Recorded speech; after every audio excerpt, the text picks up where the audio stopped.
Today we will study about the Akbar's religious policy.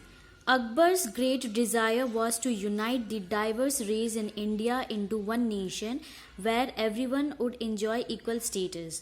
So Akbar's great idea or main thinking was that he wants to unite the diverse races. That means he wants to unite the all the different culture which were present in India as one nation, and in that one nation everyone would enjoy equal status. He adopted certain policies to transform the Islamic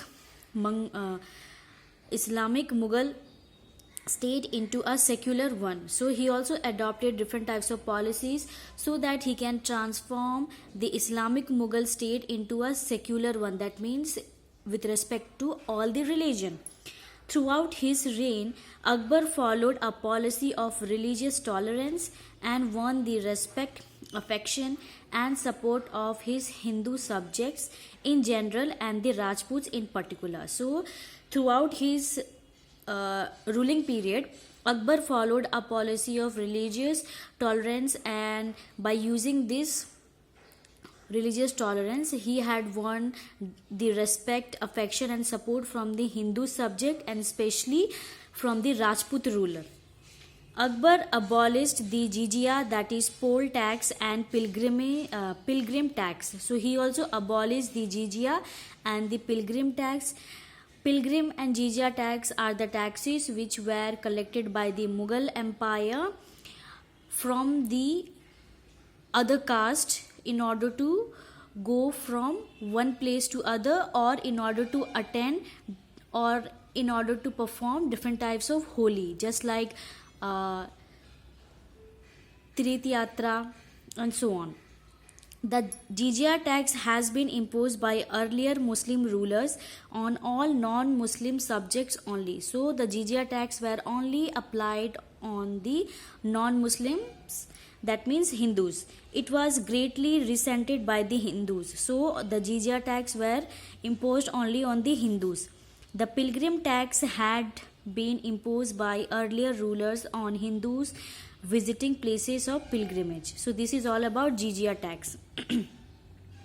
Hindus were allowed to build temples, celebrate festivals and worship freely. So in the Akbar's reign, Hindus were allowed to build different types of temples in their region. They were allowed to celebrate different festivals and worship freely.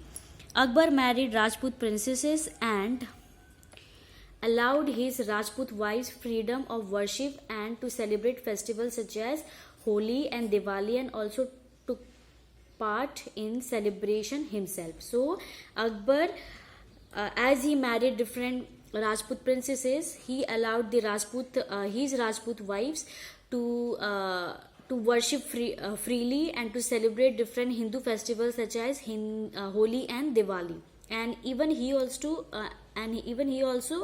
used to participate in this celebration himself.